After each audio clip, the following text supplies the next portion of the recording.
This next guest blew my mind. I met him just over a year ago. He came up to me and I was speaking, and you know, he wasn't coming from the vaccine thing, but we were all like speaking different things. Like, Del, I have the solution. The solution to our issues is something we can actually do something about. We can actually grow our own food, and it's easier than you think. Well, world, get ready. This is Jim Gale. My name is Jim Gale, and I was born in St. Paul, Minnesota. And I grew up in love with nature. My favorite show was Mutual of Omaha's Wild Kingdom.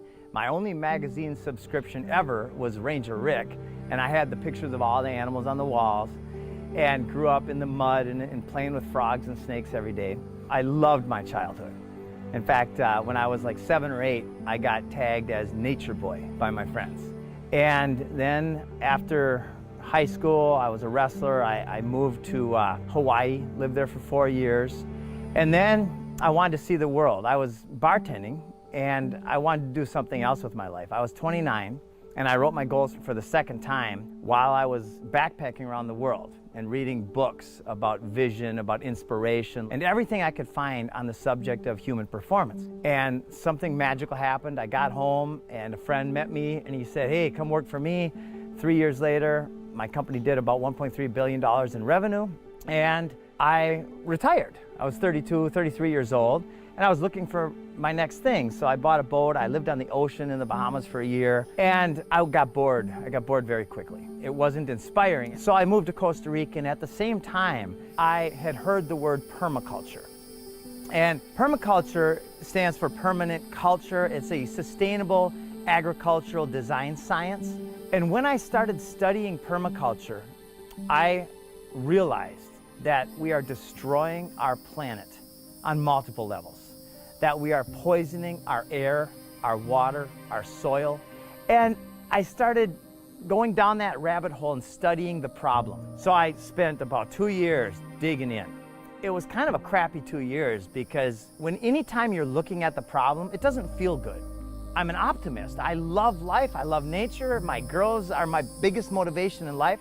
Well, that's when I read Bill Mollison's quote, "Though the problems of our world are increasingly complex, the solutions remain embarrassingly simple." And I started bawling. That's when I cut off this idea of focusing so much on the problem, and I started focusing on the solution. The solutions are simply by turning our unsustainable use of resources into a sustainable use of resources, which is better on every level. So I thought, how can we create a model, a business model, that brings these solutions to the world and that's scalable? And so that's what this whole company, Food Forest Abundance, is all about. When we grow our own food, our own medicine in our backyard, instead of the lawn, there's 40 million acres of lawn in the United States. When we turn 30% of that lawn, which is the most destructive monoculture on our planet, taking more resources and more pesticides than any other crop, and it doesn't provide a yield, it's monochromatic, that's not natural. So we design systems that mimic natural systems. That's how we change the world. The food forest movement is exploding globally, and it's completely organic, which is the right word to use. The process of creating a food forest starts with design. It's by far the most important. And as I alluded to, most people don't understand what makes a successful food forest, and it is mimicking patterns found in nature. So, a guild, a community of plants that supports each other is job one. And designing it using factors such as the sun path, where the shaded areas of your yard are relative to trees and your house, where the water paths are if there's erosion issues, what the soil is like currently and how to build soil. You know, most American yards which have a successful lawn can easily be amended to grow food. Some of my good friends, Christine, Jason, and Piper, are doing exactly what we're talking about. In their backyard, they've got a tidy, neat little backyard, and it is loaded with food. 20 or 30 different types of perennials growing. We asked Christine, you know, how much time do you have to spend out here? Is it a job? And she's like, well, I go out there 30 minutes every day because I want to. About a year ago, we installed a demo food forest at Gall's Landing. We have done no maintenance for the last 10 months. Right in the middle of where the deer and the bear and the pigs and all the different animals are, and it is absolutely thriving. 55 different plants, about 15, 16 different fruit trees, all sorts of citrus and avocados and lychee and mango and Barbados cherry and sugar cane and banana and ashitaba and longevity spinach and moringa. This is the tree of life, the miracle tree, the drumstick tree. It's phenomenal. There is no grid at Gall's Landing. Every lot will have its own complete water source, its own well, its own food forest, and its own power supply with backups of everything. In permaculture, redundancy is equal to resiliency. So you want to have multiple structures that in case one system fails, just like nature, you've got all sorts of backups. And I can't wait to use that as my stage to demonstrate every day to the world that living this way, is the idea whose time has come. This situation, this COVID situation, this is the time in life where there are more people suffering because they are following the narrative. They're covering their faces. They're not allowing people to see their smiles. They're depressed. And while this is a time of great suffering, it is also a time of great awakening. The permaculture movement is how we take our freedom. Freedom from tyranny on all levels. It's our duty to create freedom for our kids, isn't it? Isn't that the most important thing we can do, is be stewards of this land? We can do it. I'm going to inspire millions of people to grow food. All right, it's my pleasure to welcome Jim Gale to the Highwire Studio, all the way from where I met you in Florida just earlier last year. You know, to begin with, Yeah. I think that so many of us have thought about gardening. In fact, I've tried. Now we're going into, I think, season 2, maybe 3. I kind of messed up last year's spring season. I got in, planted late, then fall again. I just feel like it seems hard. It seems hard, yet what I liked about talking to you and what you're doing is there's an easier way, right? This idea of food forest, but tell me about it. Growing food is as easy as design. You have to start with design. And once you have a proper design that mimics a natural system, Okay. you know, like how much do you take care of the forest outside of the studio? Not at all. Right. Who takes care of the forest? God, nature, source takes care of the forest. So when you design a food forest that mimics natural systems, then it's actually less maintenance than a lawn. Okay, so people all over the country, all over the world, if they want to make a food forest, are they going to have different things in their forest than, say, we're here in Austin, Texas? Is Texas different than Florida? Is different than Minnesota, you know, where you grew up? Absolutely. Every zone has its own plants that thrive in that zone. And it's critical to know which plants those are. You know, where I'm at in zone 9B, we can grow tropicals, but we have the potential for those to freeze off. And then you can create microclimates. There's all sorts of ways to do it. But in this zone, I believe this is zone 8, you're going to have plants that thrive in this zone. And then still, you're going to have the 10, 20, 30, 100-year climate events like you just had a few weeks ago. Right. So it's really important to know the zones and know the plants that work best in those zones. And that's something that your company actually helps people out with, yes. Right? If we reach out, I go to your website, I can find out, you know, get in contact and find out what would work best in my area. That's exactly what we do. Everything starts out with design. Like design is job one. It's like building a house. You can't start building a house unless you have a blueprint.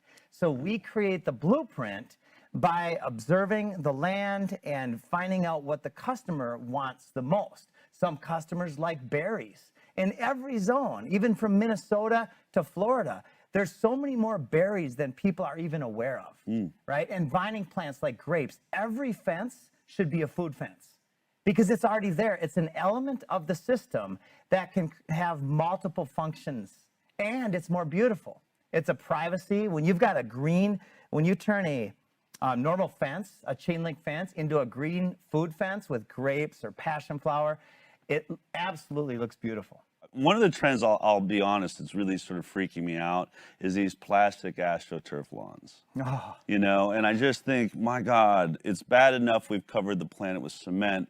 Now let's just finally just suffocate it out completely with a plastic lawn. So there's obviously a move for people to just say they're tired. And I have an ugly, the lawn's a mess. I mean, we bought the house, we just moved here 2 years ago. I don't know what to do with it. Am I gonna really tear it up and then lay brand new sod? And then I think about all the chemicals I have to put on that sod and the watering. You know, what is your perspective of a lawn? Should we keep a lawn? Is there value to a lawn? Yeah. So there is value to a lawn, but a lawn has basically one or two functions. It's good for soil erosion, and people might like the looks of it. But when you, in permaculture, you stack functions. You take an element and you add multiple layers of functionality to that element. So if the element, which is the most important element, is the soil, a living soil is the foundation of life on Earth. Yeah. And we are killing the soil with poisons. Mm-hmm. And the ignorance of that is off the charts. There are 40 million acres of lawn in the United States. Wow. When we turn 30% of that 40 million acres, which by the way is more acreage than wheat and corn and food forests put together currently. Wow. When we turn 30% of that lawn in your own backyard into a food forest, we reverse mass extinction. We reverse deforestation. We reverse cancer trends and diabetes trends and heart disease trends. We take out the tools of enslavement. I agree with you. Well, you know, one of the reasons we brought you out here is, you know, we've got this beautiful property here, the sort of the campus for ICAN and the Highwire. We brought you in to look at, you know, a couple of different lawn spaces that were really in bad shape and see if we could turn them into a food forest. And that's exactly what Jim helped us do. Take a look at this. So here we are. This is the campus for Informed Consent Action Network and the Highwire. Here's where our offices are. I really, you know, I want to start growing food here. And so what is it we're looking for? How do I know where on my property we want to sort of put, you know, a food forest? All right, the start of any successful food forest, you have to look at and observe the land. You have to observe the airflow and the sun patterns and the water flow on the ground. You have to observe the soil, whether it's rocky or not rocky, and the grasses that are growing. Of course, nature is incredibly diverse and complicated. We can never understand nature, but we can use the basic principles to grow literally all the food we need on a very small piece of land. Well, let me show you a spot that I was thinking about. Let's check it out. So over here by our well house. So the walkway that we're putting into, which has got people's signatures and bricks on it, going to the studios right here. But sort of in this space, I was thinking we could probably have a nice sort of garden. I absolutely love this space. The soil's okay here. It's already supporting life. Yep. So you've got a great foundation. The definition of sustainability is a sustainable system produces more energy than it takes to create and maintain. Okay, Right? makes sense. Yeah, so with that in mind, I think this area would be a great phase 2. We call them like a zone 3 in permaculture. Okay. The zone 1 is the zone right near your kitchen.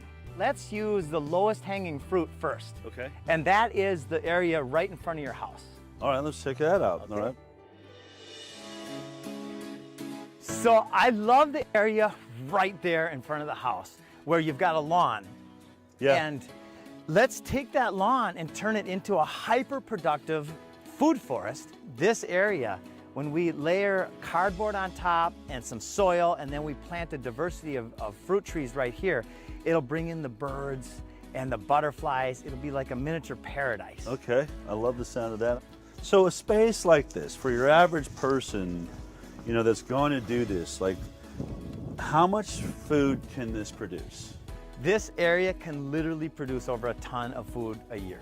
Really? You could produce enough food in this area to feed your family a meal every single day. Wow. Here's the thing is a lot of people don't realize, first of all, that it doesn't take more effort than a lawn. It takes actually less effort. Even if you do nothing, you're gonna have a food forest 30 years from now. The ultimate freedom is when we are self-reliant and we grow our own food. Awesome, well, let's get started. Let's do it. All right, sweet, brother.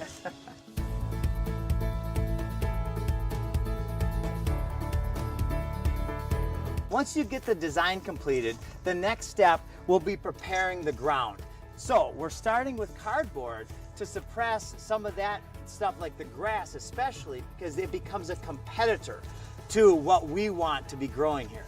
And so this cardboard is alive and it will help actually be worm food and food for the different microorganisms that are needed for a successful food forest.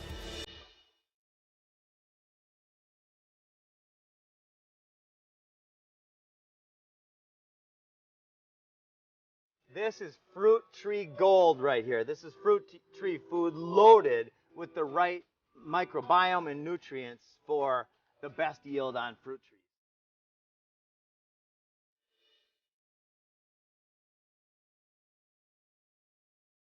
We love to use resources that are existing on site whenever possible. This is an old wood pile that has been left here, and we're going to put it in the wood chipper over here, and we're going to spray those wood chips right on top.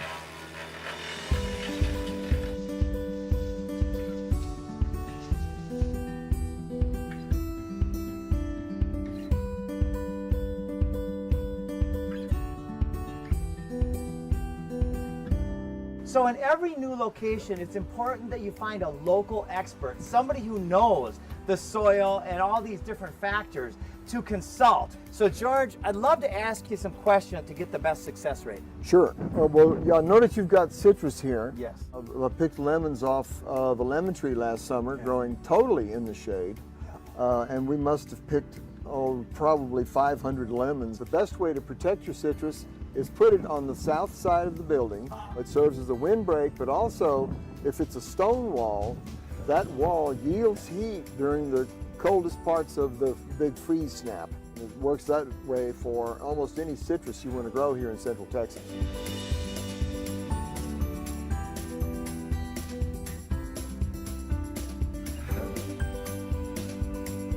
It's really important that we start reusing our resources and repurposing them. So we've got a pile of stone behind us that hasn't been used, it looks like, for decades, and we're going to use that to mark the pathways in the food forest we're creating.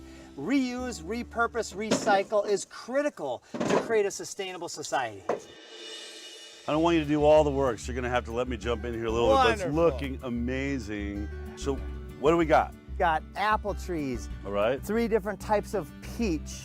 We've got blueberries and blackberries, and what we love to do is design in a functional way that serves you the best and your crew and everybody. So we'll make a trail here and we'll put the berries all along the trail. So I can just grab berries as I'm like running across over to the studio. Love it. Look at how beautiful that thing is. And now limes are incredible medicine. They leave an alkaline ash. On the edge of the house here, we have figs. Figs are awesome to actually train. So get along a wall. Yeah. There's a lot of plants that their leaves, as they decompose, they create nutrient-rich soil. Wow, cool. So that's how a natural system works. The permaculture movement and the UN said that we have 2 generations of soil left. Really? What does that mean? That means my grandkids won't have any soil. That's a big deal. I brought these in our car trip from my home in Florida. Okay, out of my cool. garden. This is longevity spinach, Yep. the plant of 1,000,000 cures. This is a perennial spinach that you literally put in the ground, you give it some water, and it'll just continue to grow. Wow. And you can eat this. It's way better than lettuce. It's tastier, Wow. and it's like 100 times more nutritious. That is really Isn't that tasty. amazing? Yeah. And then elderberry. Love the elderberry. Yes, yes. Kids love that. It's about the only thing I can get down their gullet when they have a cold. So Yeah. Elderberry is known for its antiviral qualities and much, much more. can I plant a tree? Let's get you a shovel. All right, let's do it.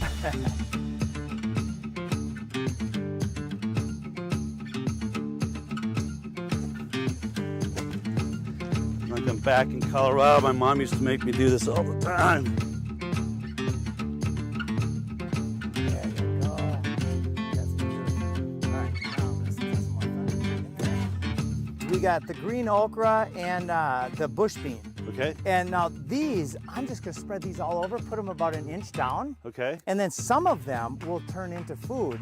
And they'll also turn into, especially the beans, will be nitrogen fixers. So basically you're saying you're gonna just throw down a bunch of different seeds and it'll just sort of be survival of the fittest. Let's see what really likes to grow here and let it decide. Yep.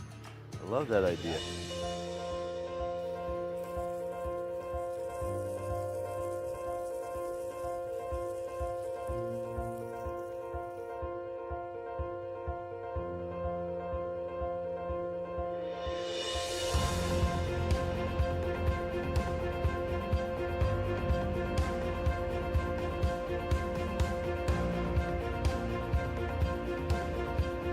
Man, I can't wait to see, you know, all of this starting to produce fruits and vegetables, and we'll have to have you out with a big feast. How's that sound? That sounds awesome. Job well done, brother. Thank you. Thank you, Del.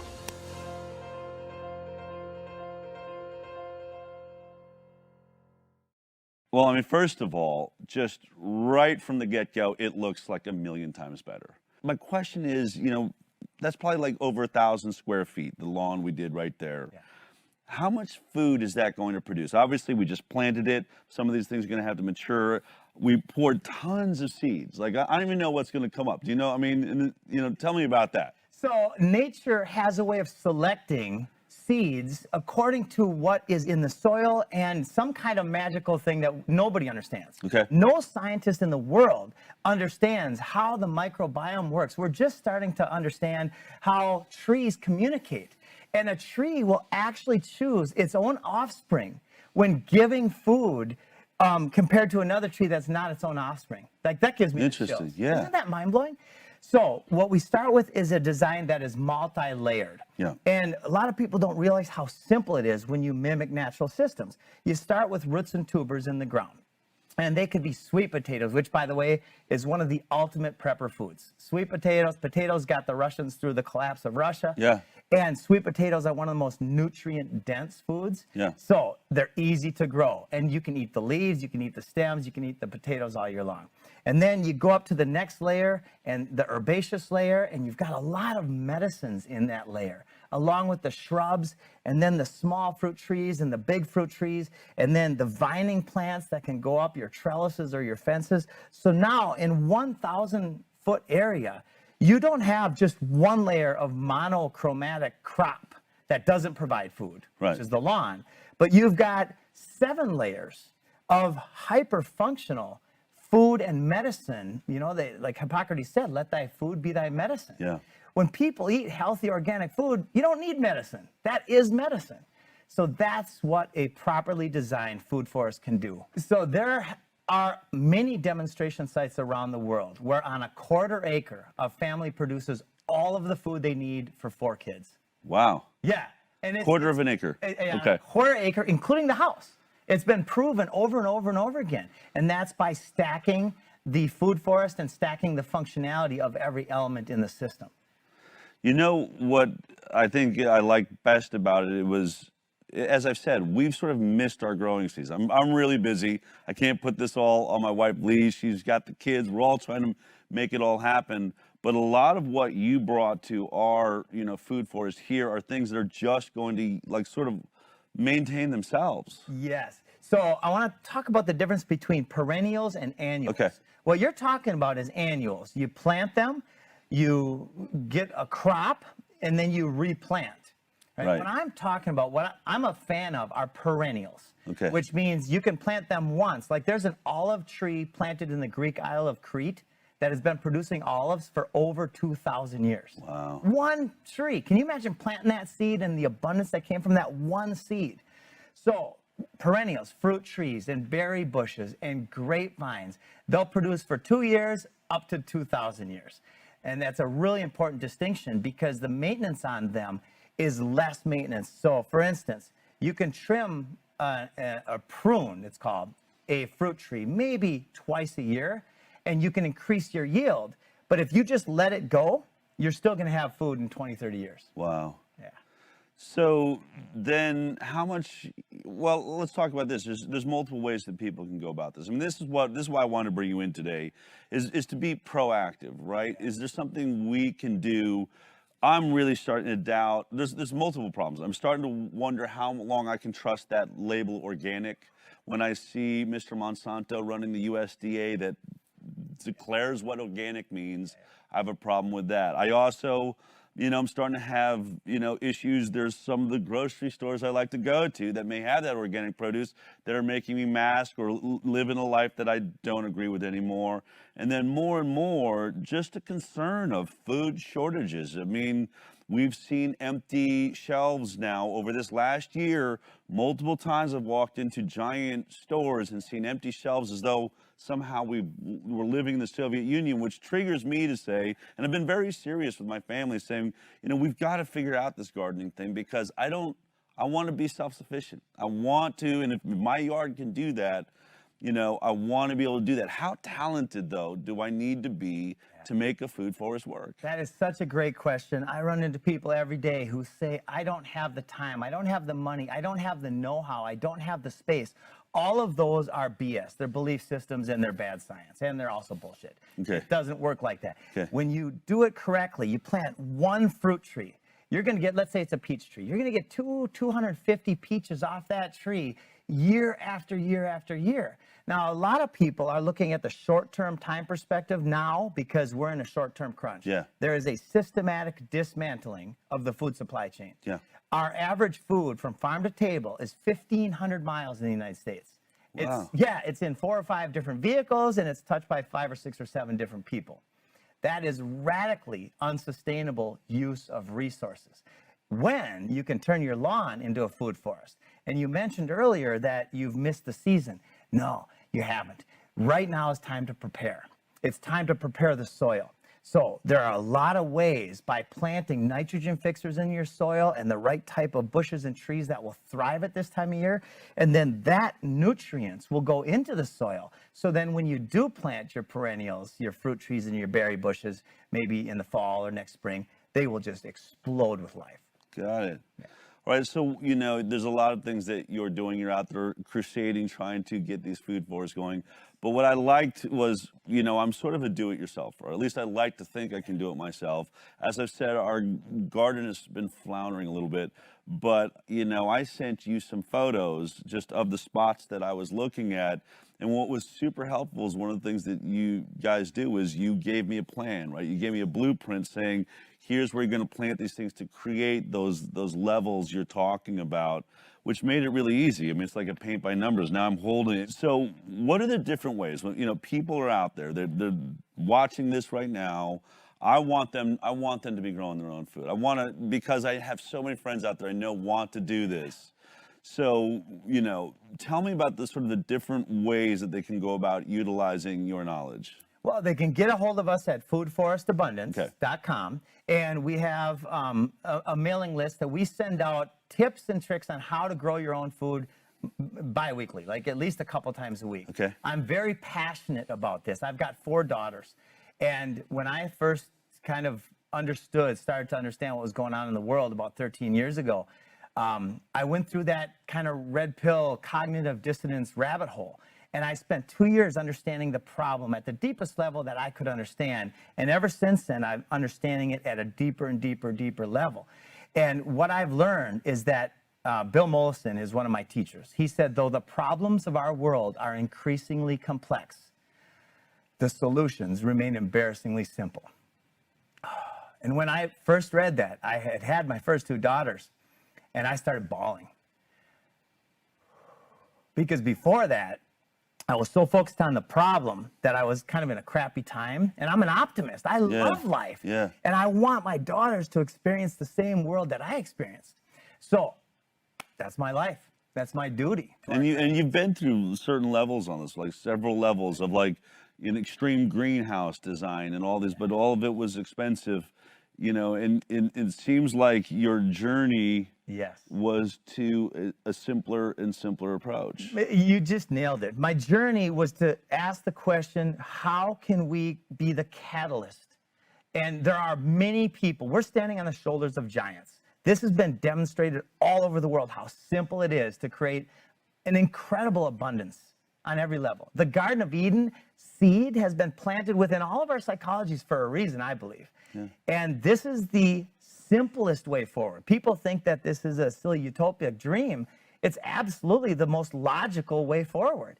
And so we create designs that are like blueprints, that we can take a picture and get the customer's desires laid out. And then we can take and put a design together that factors in the sun, the wind direction, the water direction, the soil, and all the different factors, companion planting, and chop and drop, and nitrogen fixers. Now, I know that sounds complicated. You don't have to do that. We do that, and then we hand it to you on a silver platter. And then if you want us and our network to help install, we're happy to do that, or we're happy to support you along the way, DIYing it. Fantastic, man. I mean, I really, First of all, I want to thank you for the brilliant work you've done to help ICAN. I mean, this was a dream when we first stood on this beautiful property, was to see it producing actual food and keeping our staff healthy with food we know is organic, that we know where it came from. And, you know, one of the things I thought was really interesting is we were looking for spaces where to put it. You know, one of the spots we had was, you know, a good, 100 yards from the offices. And you said, no, get this near your kitchen, get to where it's convenient. And I think that's a huge part of it, right? Is keeping it sort of in our space where it's a part of our lives, where you just walk out, grab some herbs or something that you're cooking with, or, you know, or the table we're putting right in the middle of it, where you picnic in the middle of it to make it a part of your life. Yep. And that's what I love. You're making this a part of our lives. Yep. And that's a big factor in permaculture, is the caloric and the sustainability versus unsustainability. How many calories is it going to take for you to walk out and get your stuff 100 yards away? Zone 1 in permaculture is the kitchen garden. And that's the stuff that you want. Oh, I need some mint. I need some rosemary. I need some thyme.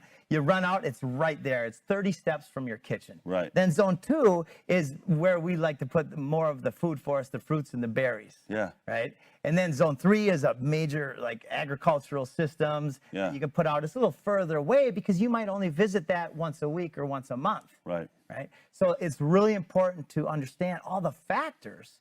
And that's what the permaculture movement has taught the world. And again, demonstrated that this is the logical path forward. Well, Jim, I want to thank you for making the trip out here. I love your mission. I love your passion. Keep up the good work, all right? And hopefully we'll see a lot more food forests out there in the future. If you want a food forest or you want help doing that, go to foodforestabundance.com. This guy is amazing. It's a beautiful experience. It was so much fun to get my hands in the dirt.